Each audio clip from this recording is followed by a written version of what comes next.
اس وقت تہران میں ایک عالم ہیں، لیکن وہ عمامہ نہیں پہنتے، لیکن قم کے ہیں، بہت ہی بوڑھے ہو چکے ہیں، اور ساتھ ہی شاعر ہیں، اور ان کا مجموعہ کلام ہے نخل میسم، یعنی نخل کہتے ہیں کھجور کا درخت، نخل میسم یعنی میسم کا کھجور کا درخت، واضح مفہوم. اور ان کا نام ہے غلام رضا سازگار، کافی بزرگ ہو چکے ہیں. اور ساتھ میں جو اصل خصوصیت ہے وہ مصائب پڑھنے میں بہت ہی ان کی شہرت ہے. اور اب گو کہ وہ عالم دین ہیں، لیکن وہ مشہور ہیں روضہ خوان کے نام سے. روضہ خوان عام طور پہ مراد ہوتی ہے یعنی مصائب پڑھنے والے. جیسے کہ اگر آپ سرائیکی یا پنجاب کی بیلٹ میں چلے جائیں تو جب کہا جاتا ہے کہ یہ ذاکر ہے تو وہ جو اردو میں ذاکر کے معنی ہے وہ نہیں ہے وہاں پر، وہاں ذاکر کے معنی ہے یعنی مصائب پڑھنے والا. وہ فرماتے ہیں کہ میرے پہلے ایک تھے جو مصائب پڑھنے والے تھے، اور ان کا نام تھا افشار. اب یہ بوڑھے ہیں، یہ ذکر کرنا ہے ایک اور بزرگ کا کہ جو پہلے دنیا سے جا چکے ہیں، کہ خداوند تبارک و تعالیٰ نے سب کے درجات کو بلند سے بلند فرمائے. تو فرماتے ہیں کہ آغا افشار جو ہیں وہ مشہور تہران کے مصائب پڑھنے والوں یا روضہ خانوں میں سے ایک تھے، اور وہ یہ فرما رہے تھے کہ میری ایک دفعہ ٹانگ میں چوٹ لگی،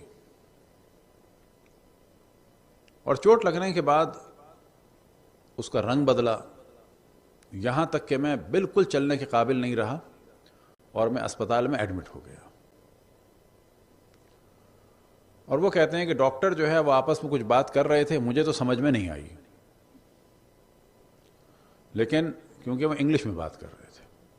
لیکن وہاں ایک تھا، اس نے جو ہے بات سمجھی، اور اس نے کہا کہ یہ کہہ رہے ہیں ڈاکٹر کہ پوری ٹانگ میں تمہارے جو ہے وہ زہر پھیل چکا ہے، سوائے کاٹنے کا کوئی چارہ نہیں ہے. تو تم سوچو کیا ہو سکتا ہے. یعنی تقریباً بتایا کہ دیکھو کٹنے کا ہو رہا ہے. تو یہ کہتے ہیں کہ میں نے توسل کیا امام حسین کی کمسن صاحبزادی سے، اور خود کہتے ہیں میرا حال یہ تھا کہ میں امام حسین سے توسل کروں، نہیں، میں ان کی بیٹی سے توسل کروں گا. اور خود کہتے ہیں کہ میری بس کیفیت یہ تھی کہ بعض دفعہ کسی گھر پہ اگر کوئی جائے تو شاید وہ نہ دے، لیکن اگر بچوں سے کہہ دیا جائے تو بچے پھر ضد کر کے دلوا دیتے ہیں. اور وہ خود کہتے ہیں وہ میرے دل میں یہ تھا کہ جس طرح سے بعض بچے اپنے باپ کی انگلی کو پکڑ کے ضد پوری کراتے ہیں، بس میں اس وقت توسل کروں گا امام حسین کی صاحبزادی سے کہ بس ضد کر کے اپنے بابا سے مجھے شفا لے دو، بس ان کا ہاتھ پکڑو اور کسی طرح سے لے آؤ. وہ خود کہتے ہیں بس میں نے کہا کہ ان کی انگلی پکڑ کے جو ہے میرا توسل جو ہے وہ کر دو پورا. وہ کہتے ہیں اس کے بعد میری آنکھوں میں آنسو تھے، اور میں نے صامت بروجردی کے اشعار پڑھنا شروع کیے. صامت بروجردی کی قبر آج بھی بروجرد میں ہے، ایک پارک میں کہ جس کا نام ہے صامتیہ. پہلے وہ قبرستان تھا، اس کا کچھ حصہ پارک بن چکا ہے. وہاں پر ان کی قبر ہے. تقریباً 113 یا 114 سال پہلے دنیا سے رخصت ہوئے ہیں، اور ان کا مکمل نام تھا مرزا محمد باقر صامت. لیکن صامت ان کا تخلص تھا، اور یہ زیادہ مشہور ہے، ان کا دیوان بھی ہے. اور وہ دیوان کیا ہے؟ یعنی پورے مدح اہل بیت میں اور مصائب اہل بیت ہیں خصوصاً. یعنی صامت تقریباً جیسے کہ ایران میں کاشانی اور صامت، اور یہ چند ہستیاں جیسے ہمارے امیر انیس و امیر دبیر، کہ ان سب کے درجات کی بلندی کے لیے بر محمد والے محمد صلی اللہ علیہ وسلم. وہ کہتے ہیں کہ میں نے بس توسل کے لیے اشعار پڑھنا شروع کیے صامت کے. اب کیونکہ خود بھی یہ روضہ خوان تھے، مصائب پڑھنے والے تھے، تو ایران میں مصائب اشعار میں پڑھے جاتے ہیں. بلکہ اگر اچھا ذکر خیر ہو جائے، علامہ رشید ترابی رضوان اللہ تعالیٰ علیہ کہ اللہ ان کے درجات بلند سے بلند فرمائے، اگر کوئی ان کے مصائب دیکھے تو کچھ اس میں نثر ہوتی تھی اور کچھ اس میں اشعار ہوتے تھے، میر انیس کے خصوصاً. تو یہی روش جو ہے وہ ایران میں ہوتی تھی پہلے. تو وہ کہتے ہیں کہ میں نے بس توسل کیا حضرت سکینہ سے، اور اس کے بعد جو ہے وہ اشعار پڑھنا شروع کیے۔ کس کے اشعار پڑھنا شروع کیے؟ صامت بروجردی کے۔ اب وہ اشعار کیا ہیں تو وہ میں لکھ کے لایا ہوں کہ واقعاً کہتے ہیں وہ میں نے پڑھنا شروع کیے، اور اسی دوران بس میں توسل کے عالم میں گریہ کرتا چلا گیا اور اشعار پڑھتا چلا گیا۔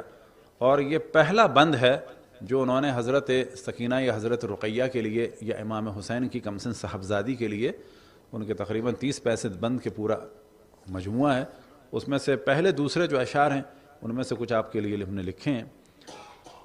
بود در شہر شام از حسین دختری، کہ شام کے ایک شہر میں حسین کی تھی ایک بیٹی، آسیہ فطرتی، فطرتاً وہ آسیہ جیسی تھی۔ اشعار واقعاً بڑے اچھے ہیں۔ فاطمہ منظری، شکل و صورت اور منظر میں وہ فاطمہ جیسی تھی۔ طالی مریم، مریم کی روش پہ چلنے والی تھی۔ ثانی ہاجری، ہاجرہ کی ثانی تھی۔ یہاں سے انہوں نے توسل شروع کیا۔ آپ دیکھیں اشعار کیا ہے۔ عفت کردگار، خداوند تبارک و تعالیٰ کی پاکیزگی تھی وہ۔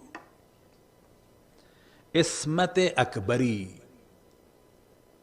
اکبر عصمت تھی وہ۔ او سے سالے بدو عقل 40 سالی داشت، وہ تھی تو 3 سال کی لیکن اس کی عقل جو ہے وہ 40 سال والی تھی۔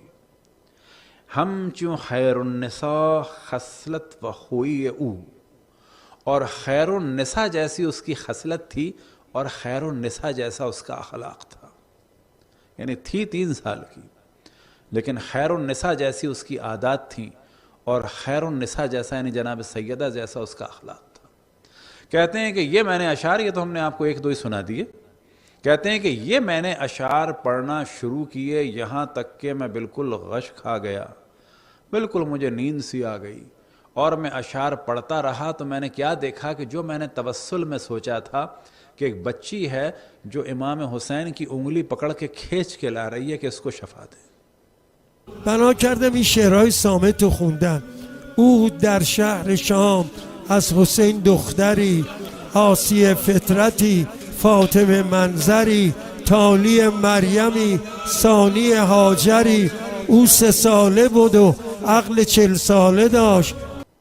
اور آغا سازگار کہتے ہیں کہ جن کے بچے ہیں وہ اس منظر کو ذہن میں رکھیں کس طرح سے بچے بعض دفعہ ضد کر کے بعض کام کراتے ہیں۔ تو کہنے لگے میرے ذہن میں یہی تھا، تو میں نے یہی دیکھا کہ وہ امام حسین کی انگلی پکڑ کے لا رہی ہے کہ اس کو شفا دیں۔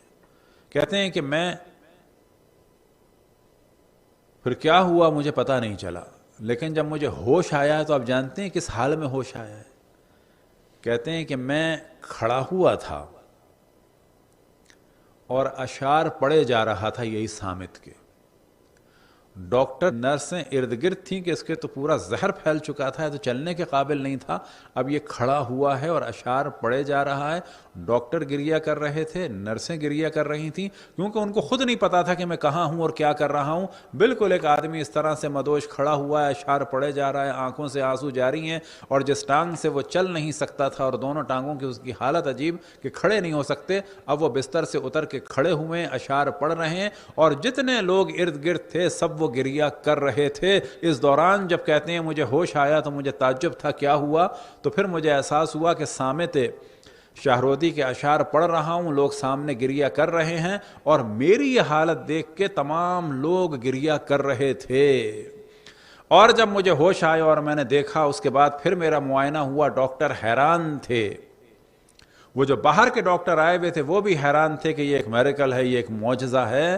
اور اس کے بعد کہتے ہیں کہ میں نے ان لوگوں سے بھی کہا کہ اب یہی ہے کہ اس بچی سے تم توسل کرو۔ کہنے لگے 1 ہفتہ گزرا، اس کے بعد میں نے سوچا کہ جاؤں اسپتال میں اور پوچھوں کہ باقی لوگوں کا کیا حال ہے۔ تو جب میں اسپتال گیا تو مجھے بتایا گیا کہ جتنے مریض تھے اس ہفتے کے، ان میں سے ایک بھی اب اسپتال میں نہیں ہے، سب کو شفا ملی اس بچی سے توسل کے ذریعے سے۔